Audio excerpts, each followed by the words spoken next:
Good morning, everyone. Hello, how are you guys doing? Good Doing really, morning. really good. And here we are doing another great show. And today our topic is going to be about COVID-19, canine behavior pandemic. Roman's got a lot of experience in what's happening to a lot of the dogs since COVID-19. And do you realize it's been over a year already with all of this? And I don't know about you, but I'm going stroke raving back. Do you remember a year ago they say, well, we'll go inside for about 6 or 8 weeks. Yeah, Everything will be fine. yeah. Stay put. Exactly, exactly. Well, we're going to start a little bit with the canine news. As you know, I like to show this video of my canine news thing. So we're going to start with that.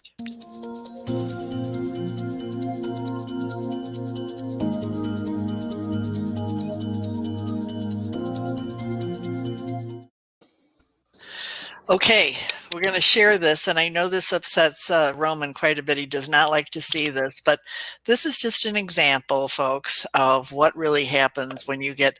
Here's a guy that he stabbed and was beating for revenge somebody in his home. It was a foster dog that was in his home, and while the woman was away, he broke the dog's leg, stabbed it in the back, and it all was because he was getting just so pent up from being at home because of COVID. Now, we hate to see things like this, and nobody understands why. And here was this happy dog's face before he went into this foster home, and then he got really hurt like that. So we're going to actually discuss that today. But in addition to that, Roman he wants to talk. Here's some statistics. He wants to talk about this, and we will do that when we come to his segment of the show. So stay tuned. Now we're actually going to go into a Good Dog Day show.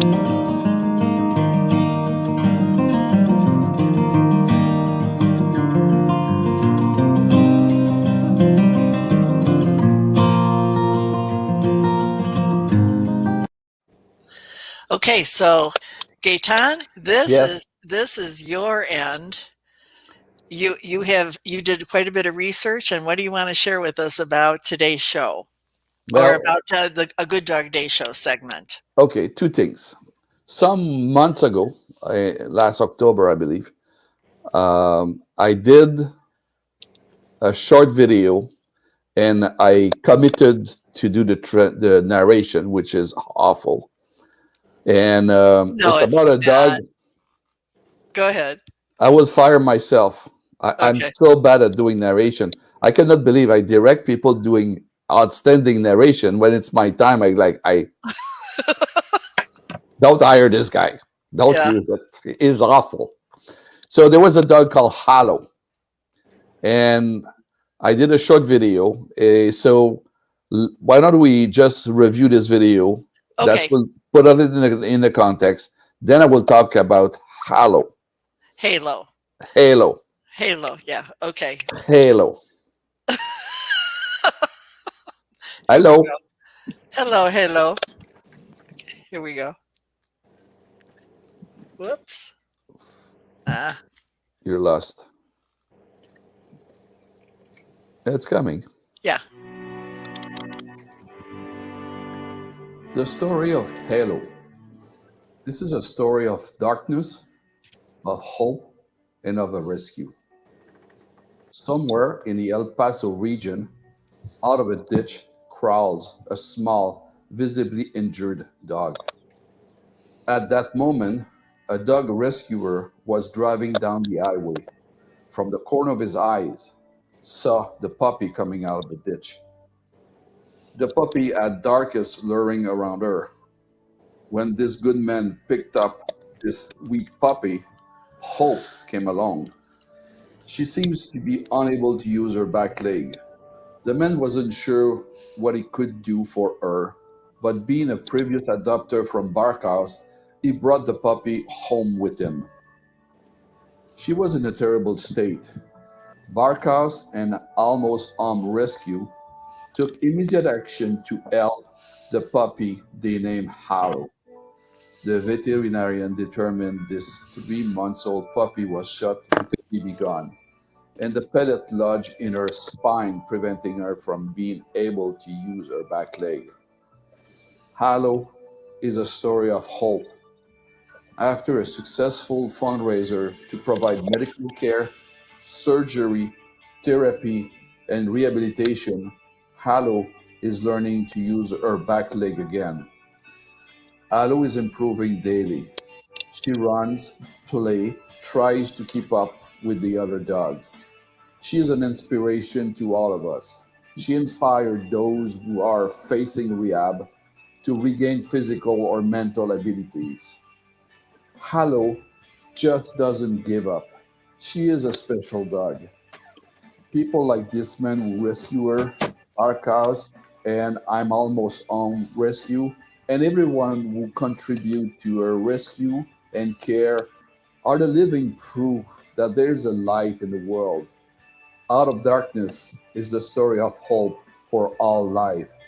If we only care for others, when we care, hope is possible.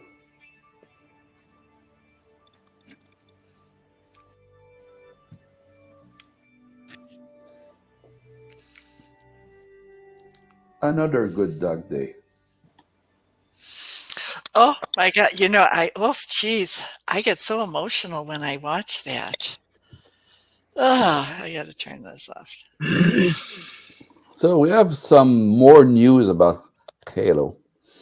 And I received a video from Kathy today, this morning, and I said, well, we have to put that on the show right now. Yep, okay, So that's what we're word gonna do. word 1,000 word. Anyway, go for the video. That would be the biggest expression Yes,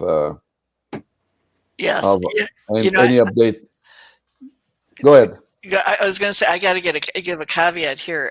Diane Avery from, I'm Almost Home, she's the one that rescued Halo and helped with the rehab and all of that, and just like many of us know that it's, you become foster failures or you might want to adopt an animal out, but there are some that have a special place in our heart where we wanna keep them forever, and that's what Diane decided to do. So she's dedicated a lot of time to his rehab, to getting him together. And look at him now, folks. Look at him now. Whoops. No, Sorry. the other icon. There. Yeah, that one.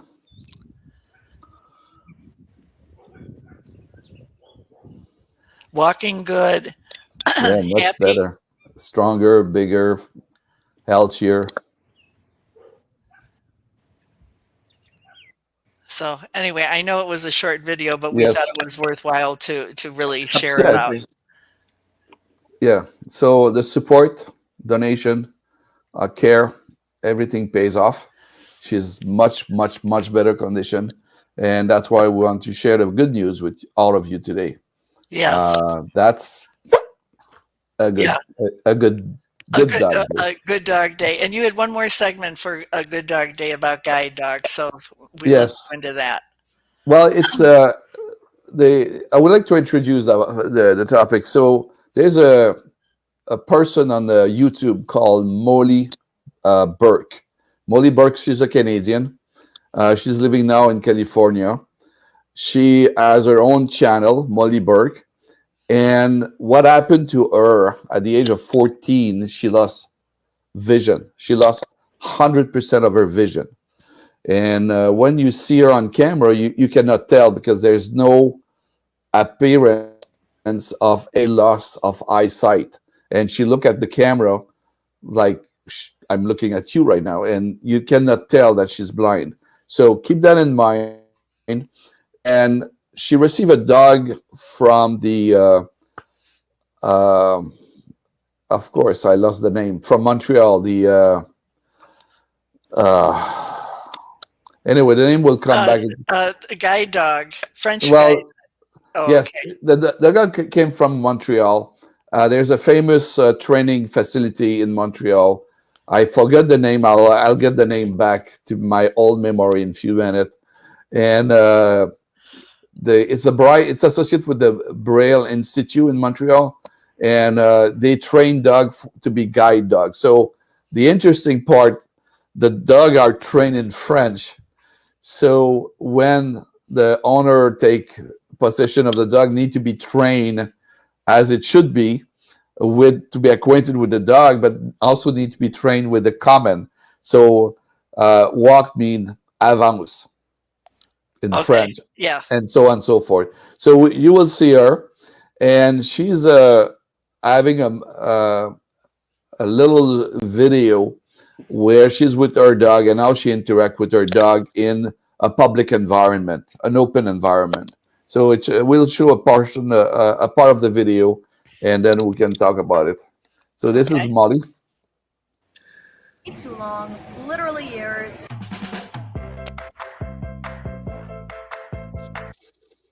I sent on social media for him, but he is still like feeling a little sleepy, a little low energy. I came to a mall here in the LA area because I want to show you guys like how he does escalators, how he does stairs, how he finds chairs, how he navigates around objects. I want to show you all the different commands I use and how he reacts to them. I don't know. I just want to kind of do like a vlog style video, super chill, low key, show you how we work together as a partnership. Oh, also, I did a video previously where I did all of the French commands and said what they mean in English. So I'll link that below so you can learn all about why my guide dog, yes, only knows French commands and what those commands mean. First thing I want to show you guys is how he puts his harness on because, yes, he does it himself. So I just pick it up, hold it like this to make sure that he can like get in the right direction, which blind girl problem. Sometimes he gets in the wrong direction and that's all my fault. We just have to redo it. She's cute. Yes, she is. Oh, look at that. There you go. Look at him. Isn't he a smart little boy? So, now that it's buckled under his belly, this is a typical guide dog or service dog leash. I just loop that under my pointer finger and grab the harness like this. So every ring I ever wear on this finger, if you see, it gets like totally bent. I don't know if you guys can see that.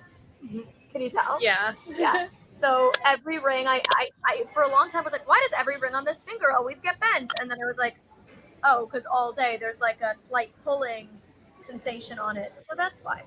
Yeah, this is how we work. So now I'm gonna say, get up, G. So as you can see, we just went from turning facing forward to turning right. Okay, now I'm gonna tell him to anava, and they know both hand gestures and words. You can use them in tandem or you can use them separately. I usually do both. So get up, anava. That means to walk forward. This is a bag of Okay, so organic we'll. food. Think it's healthy for your dog to eat? Think again. Woo! Yes. Hi, this is Dr. Marty Gold. Sorry for that interruption. So I just told him to stop, and what I'm going to do now is I'm going to tell him to find the escalator. I know there's one near me, but I don't quite know where it is, so I'm going to ask him to find it for me. This is a task that not all service dogs train dogs to do. The Mira Foundation is one that does train them. It is, I will say, the most dangerous task we perform. So if your dog and you are not trained how to do this properly and safely, please do not bring your dog on escalators. PSA, that's all. I'm going to ask you to find the escalator. Taboo. Mobile. Another mobile. Oh, wow. We're literally right there. Look at that. So now I put my hand on here, and I feel what direction it's moving. So it's going upwards, which is in fact the direction I want to go, which is how I'm going to get on it. So what I'm going to do is he stops at the edge. I can feel that it's the right direction. So now I'm going to grab his harness strap right like that, and I'm going to pick up his front paws, and I'm going to say, another. Awesome. So now I just stand with my foot pushed up against the stair in front of me, so I can feel when we're getting to the top, so I can pick his front paws up again, and he'll jump off. Another. There you go. Safely tackled an escalator. So come into the So mirror. we can stop the video there. And we have the link for the audience. The video is running much longer. But the extraordinary aspect of Molly, you cannot tell she's blind. No, She not at all. gives no indication that she's blind. It's She only explained to you how it looks like. right. But Yeah. she's not the first blind person that I come across doing things like that. And if you observe very well, just at the moment where she's near the escalator, there's a one little sign that she's blind. But you have to be very attentive that, well, okay, she's blind, but she is really blind. She don't see a thing in front of her, nothing. So I think she interact by the sound of the cameraman. So the person with her, it's another girl doing the camera, and she kind of, okay, the voice is centered this way, and she kind of focus the attention in that direction. But she's very good at doing that, and she does. But back to our topic, the dog there. Um, the name is the Mira Institute in Montreal, Institut Mira. It's known worldwide for training a guide dog, and she's not the first one receiving a dog, and she speaks English. They have dog sent to across Canada, in the U.S., and I think they send some dog in Europe also. The demand is more than they can provide and supply, but Mira Institute is known for training guide dog worldwide. It's a very famous institute. It's based in Montreal. Training is done in French. So she said en avant, and that's mean walk, Yeah. and all the direction droite, so they turn right, and so on and so forth. But she played a game, and she's very fine with that. So it's not a big deal. Anybody can learn few words in English or in French and have their dog following instruction. And she said, "Good dog" in French, c'est bon chien in the middle of the elevator. So that's one of the point of interest of a guide dog. This is very, as she said, an elevator like that escalator is very dangerous. Uh, Things can happen there. You can have your foot injured, or you can fall face down. It's very dangerous. The dog stopped just on the edge and warning her, and then she can sense the direction of the escalator. So this is one of a well trained dog, guide dog, and I want to point that, you know, to you today as a point of interest. And we put down the link with Molly, and there's also the American guiding dogs. There's a short video where they show a dog from a puppy stage where they just arrive and once it's trained. So we have put the link there, and you can watch these videos. So that was my good dog day today. Two topic. Okay, well, where I am feeling on this is I guess a lot of people don't really understand what it takes to train a dog to provide a service for someone that does have a handicap. If you really think about it, here's a person that's blind, that Mhm. doesn't know how to get around, that the thought of even going into public, how scary is that? And also how brave it is to depend upon a dog. You have to have 150% confidence in that animal to provide Mhm. that Mhm. service for you. It gives me goosebumps when I think about what a marvelous, marvelous being that Mhm. is being trained and has that powerfulness and that strength and the knowledge to be able to lead that person to Mhm. say and keep them safe at the same time. I Right. know, Roman, I'm looking at Roman, and you have something to say on that. I know you do. Well, I have an experience from my previous life as an industrial engineer, doing automation. And it seems very simple to pick up the pen and hold it in your hands. How many motoric skills you have to have, how much information your brain has to process to hold this pen in your fingers. You want to give it a shot? How about you switch hands and do it with this hand and try to make those movements that your mind tells you with the pen on the paper, trying to write your name in the right Mhm. direction. Mhm. Now Yeah. you understand what difficult it is to program a dog or to train a dog to do specific things. You have to literally break it down in all individual aspects of it. Just for example, the dog remaining calm, the dog not moving, the dog paying attention to you, the dog feeling his sensory. So many sensors on his body to coordinate those sensors to do something that you do with your hand on top of his harness. he needs to translate that in information. The information has to become an action. Don't get me Right. started. We just did.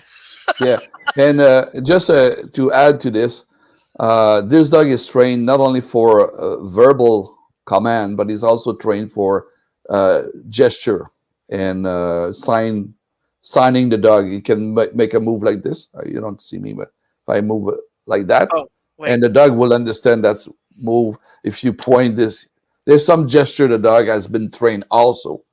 So she don't always need to do a verbal command. A gesture the dog will follow. You know what, though? Think about that just for a second. How difficult is that now? How do you know that the dog is looking at you to see the gesture if you're blind? Well, the person will make her A noise or something to no let them. no she will she's holding the dog, okay, with the harness.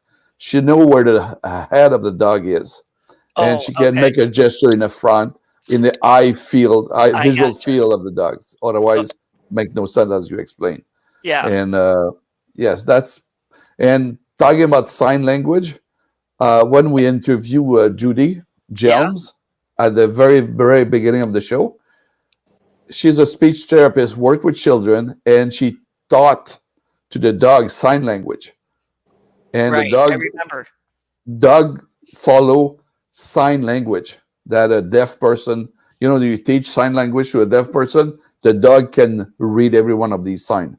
He has a vocabulary of over 200 words they can follow.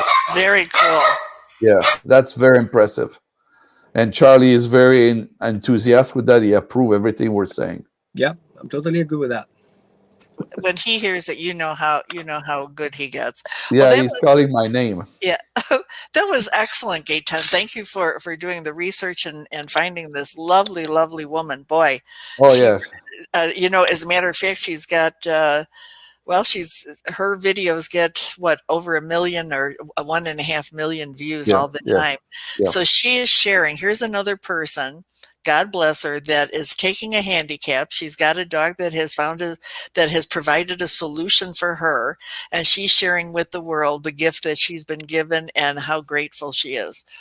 How good is that? Can't get any better, huh? No, it's it's impressive. That's why I want to share that with everybody. Yeah, yeah. Thank you. Thank you. Okay, we're going to Roman to the rescue. Help, Robert! Help me!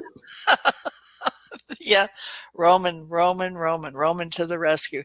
Roman always comes up with wonderful topics that nobody really addresses, and we really like that. Today we're talking about COVID-19. What has really happened? What's happened to the behavior of canines during the pandemic? And it's actually almost a behavior pandemic. He says here that 62% of COVID puppies have never been outside. Wow, outside their home. 42% have never met another dog, and 36% have never been for a walk in a park. Wow, just in 2021. So Wow. tell us about where you're coming from on this, Roman. First, the statistic is from UK. There was a long-term, literally isolation. You couldn't even take your dog out for a walk. So I'm kind of joining other colleagues outside, try to understand where we're hitting at with dogs who have been through COVID, dogs who've been born through COVID, people who adopted dogs through COVID, and people who surrendered the dogs through COVID, and all these behavior issues that come with that as a bulk. It's never been here before because we never had this kind of issue of so many dogs being adopted at the same time, so many people staying at home at the same time, and so many dogs now start being surrendered back to the system at the same time. We have no clue where it goes right now. However, we recognize that there are several things that we have to pay attention that people are not aware of. First of all, my first question is, we have to question, why did we adopt it? We can't hear you. Roman, we can't hear you. We lost Sorry, the somebody sound. wanted to get to me. Phone Okay. call. Okay. Okay. We recognize that many people adopted a dog for personal reasons. That's the main issue that I see right now. The other thing that I recognize is that people who have personal reasons for adopting a dog had that opportunity through COVID to go through their own emotional experience. I don't know a person who hasn't been emotionally challenged through those COVID period. The other thing that we see, and we have statistics or scientific evidence that human emotions affect dogs' emotions, human behavior affect dog behavior, and this combination of body language, emotions, and interactions, social interactions, do affect dog behavior. So all of a sudden, we see our struggles in the house, our fear of the bills, our fear of losing the job, our fears are affecting our dogs. Our anger is affecting our dogs, Mm-hmm. and we have all these aspects of, you know, um, all these triggers, mental triggers, and it's jealousy, pain, grief. How many people have we lost in our friends relationship that died from COVID or being directly affected from COVID? All these things affect our dogs. So now that we open up a little bit, those stuck emotions that happen in that house are being released to the public. The dog is going to the dog park. Well, we keep safe distance, but the dog doesn't do that. He's gonna interact with other dogs he has never met before. There is no social base here. The dog doesn't even know how body signals look like from another dog. Many people are luckily having their own dog in their home, but that's not the case for most of the people. And even if that's the case, being monosocialized, only understand the language of your friend and only see your gestures of your friend, and then all of a sudden you're exposed to public. That's a different story. It's a different language. Mm-hmm. It's a different slang. So the dog gets confused about the information just because he knows how to jump on his brother or his sister or his mate in the house. He cannot do that in public Yeah, because and how other does he know dogs, the difference? Yeah, how does right? he The know other the dogs have the difference? same problem as he has. He hadn't been outside. They don't understand other body languages, and they may see that as effective because beside the environmental factors, the dogs learn their behaviors. There are also genetic factors that make the dog behave like a dog or make it behave like a breed, specific breed. So a border collie will socially naturally behave differently than a guardian dog, like a Great Pyrenees or a Mastiff, or other breeds like a Cane Corso over a Dachshund and a Chihuahua. They're not even comparing the size, just the breed traits. So when the dog wants to hurt another dog and the other dog wants to guard another dog, and then we have a person being in that property or in that play date, all these things matter at some point, and then the hell breaks out. Now, there are many reasons why I suggest we should be proactive. Before letting the dog loose and figuring out what the problem is, we have to proactively work on those issues that we know already existing because we have seen it already. So many cities and many towns and many people are already having behavior issues. I'm being confronted with about literally 10 to 15 emails a day. People want to surrender the dog. People have problems. People saying the dogs attack another dog, another person, and all this stuff. And it's really frustrating. So I want to make a stop out of it and hold on there. And I mean, scientific evidence, these are all pages of evidences out there of researchers that confirming what we're trying to do here, educate people to take action for themselves and help the dog with his mental, physical awareness and teach them what to do. We have tools like remedies that we can help the dog. We have training plans that we can help the dog. We're going to talk about for another 3 hours here just to go over the topics. And I would suggest if you're watching this and you have a dog in your house, and even you, Cat, that your dog is barking in the background, there's a reason for that. And so we want to help all those people to get a grip on that frustration, the stuck frustration of the dog that will pour outside with any trigger, would just explode for no reason. So we don't see why the dog suddenly is aggressive. We don't see all these mini details that just add up to one behavior that eventually can cause the dog's life. Because if he bites the wrong person, attacks the wrong dog, he's going to be dead at That's some right. point. Yeah. So it's really a serious matter. And I've seen also many professionals taking advantage of it, and you see prices skyrocketing and Mm-hmm. expectations skyrocketing. And you see aversive tools like shock collars and prong collars and choke collars are skyrocketing because everybody's frustrated and don't know what to do with it. So the result of those abusive tools to take care of the dog's problems would actually make the thing even bigger. So, Right, and then right. they give up because it's obviously the dog who else has a problem here, right? So I started a series of classes, of online classes and courses for people to step into their parenting power and learn how to do that. So all you have to do is to go Okay, yeah, give me online. I'll give it to me and I'll type it in. What is it? Yeah, it's holisticdogtraining.org slash events. Right, I got it. And I have a class coming up right now, which is adoption. Adopted a dog, now what? And for example, that class is where people taking a dog from a shelter and are struggling with it, or Okay. taking a dog in from rescue and are struggling with it, or not struggling yet, but start being proactive, understanding the whole concept of what we do. And a new course that I'm coming up right now, it's just kind of an announcement just between you and me. Oops. Is basically helping your dog out of COVID, which is the transition time in between to normalish. Okay. Yeah. Which is basically a 6-week course. We're going to meet once a week for 2 hours for 6 weeks to get through the things that we have to go through that we haven't done it through this year of COVID. This year of COVID, which is the first statistic you show us is very surprising.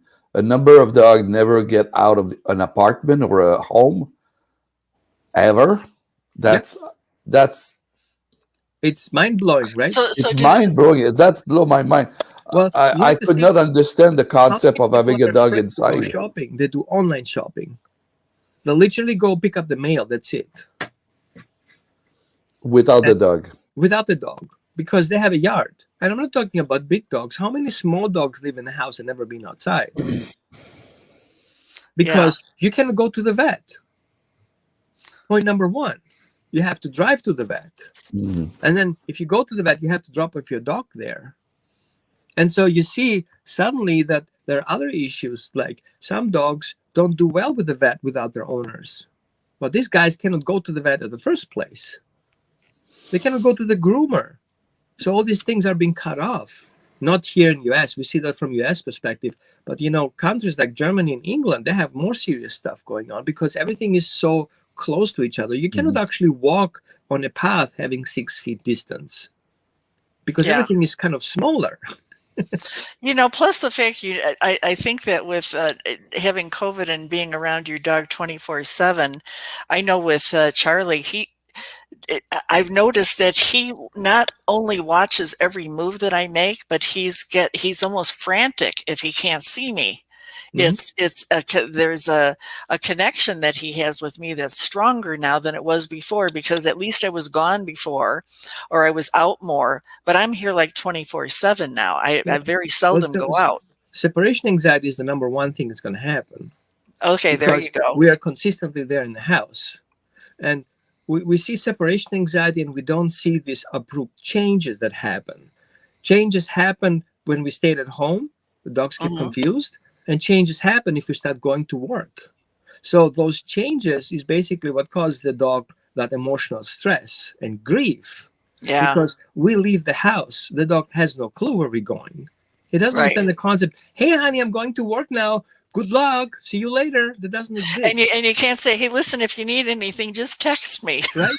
So you leave the There house, should be a text for dogs, an right? SOS text for dogs. You leave the house and you're gone. Yeah, And now, from a dog's perspective, you're gone means the dog has a problem surviving. So survival instincts kicking in. yeah, How do I survive? Where's my food? And you forgot the water? You're causing trauma out of yeah, nowhere because the right. dog says, there's no water, you're gone, I'm going to die now. Yeah, It's kind of like being in a box, being closed in, and you feel the shovel going over your head. What do you think now? You're yeah, going to die.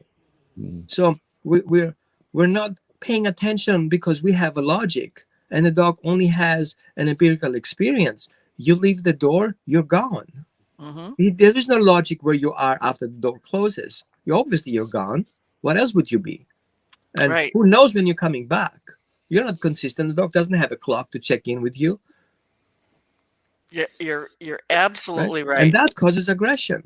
And I've seen many times, many people, for example, who are having their partners moving into the house so they can see each other because they're long distance and now traveling is not possible. And all of a sudden he says, you know what, we're hanging out, let's move together, right? Here we go. And now we have another change.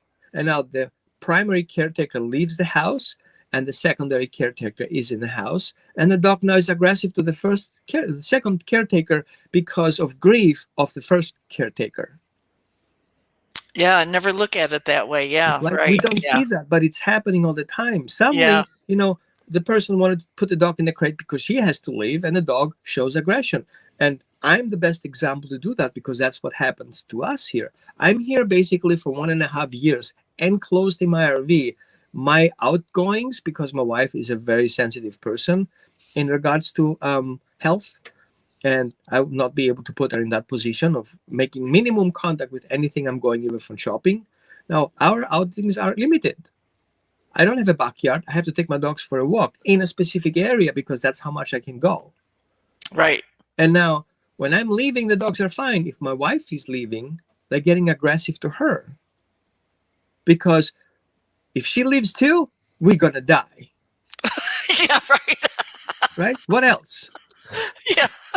Because they I are get it. trapped in I a totally house. get it. Yeah. Right? Yeah. But we don't The see house that. is And burning. people will question, well, you're a trainer, you should deal with it. I'm just explaining to you that is the reality. And I Yeah. dealt with it. But understanding the concept, why would a dog who lives with us for 5 years suddenly turns aggressive to my wife every time she goes for the shower? Because they know now she's going to leave. Hmm. And Yeah. this is those stuck emotions that come in. Me leaving is one thing. She's leaving too. No way. I'm going to bite you so you don't Yeah. leave. Right. So, Because, so makes sense? yeah, yeah. Mhm. So, in essence, what really is happening here is we almost have to do a reset for. Okay, go ahead. Yes. So here is my suggestion. We had a huge opportunity. I'm looking from an energetic perspective because what we do here in that show is basically making people aware, not only about the dogs, but also about themselves and their relationships with dogs, right? Mhm. So we had this huge opportunity through COVID to go through our own trauma, our personal trauma and our ancestor trauma. And we know, not only from scientific evidence, but even the old ancient Greek tells us, undone things of parents affect children. And Hmm. we know that genetically speaking, 17 generations can affect my behavior. And we know from an energetic perspective that we as path cutters are also addressing ancestors' trauma during our period. Hmm. Now we are here not dealing with it, and it will hit the fan. Wow. Okay. And now we had that opportunity, and we have those dogs being part of that. We adopt a dog because of our trauma of feeling lonely and depressed and not loved and cared for. We bring Hmm. in the dog to go through this experience and learn from it. And we didn't do it because we were busy social media posts, right? Yeah. And now that we're back to normalish, now we're going with our old patterns back again. We didn't do our healing process. And now the first one who has to get the bill is the dog. But our trauma is not over. We actually transfer that trauma to that dog of abandonment Wow. Yeah. and That's on very losing our true. friends and losing social value. And now we always question ourselves, who am I in relationship to my friends if I don't have any? Yeah. Right. Okay. And how do I connect with my friends if I cannot go there? We know children getting aggressive towards their parents because they're closed in all day long and they don't have the social interactions to refer themselves, I am who I am reflecting my environment to. And dogs do the same thing. So now we have a global problem of our trauma and the dog's trauma getting public. Hmm. And here's I'm calling out everyone, especially those healers who most of them are empathetic or empaths and healers themselves, having a dog who have to go through the healing journey so they understand what they have to heal by having the dog as a reflection of their emotions. Yeah. We have to deal with it like now. Yes, absolutely. I totally agree with you. That was excellent, Roman, and thanks for bringing that topic up because every week we decide collectively what topic is it that we're going to talk about. And I wasn't really sure. This is very, very, very it's something that I don't think too many people are really thinking about. Mhm. It's Yeah, our obligations as behaviorists yeah, and energy healers to point this out, right, because that's right. what we're here for. We're not here to playing around with our phone or with a car or having Yeah, chats on text, Mhm. right? We're yeah, here to do a healing process, and our ascension process right. starts with healing trauma, and we haven't done it yet, or most of Yeah. us not. And we sure hope, folks, that you watch the show because not only do you like it and you think it's one of the greatest shows there is on the internet, but also because we provide you with valuable information. Something, if you can walk away from the show and think, ah, that was an aha moment, just one moment during the entire show, then we did what we sought out to do.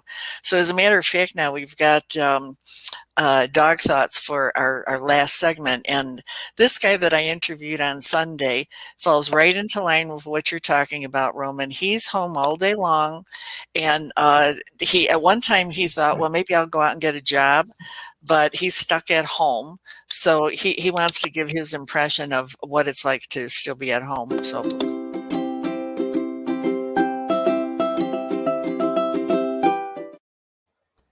okay, so here we go with this guy. Holy moly, it's Sunday afternoon and I'm still in bed. Well, that's the beauty of being able to live with my parents. I don't have to do anything. I don't have to go to work today. I don't have to clean the house. I don't have to do anything. I don't even have to go in the yard and clean up poop.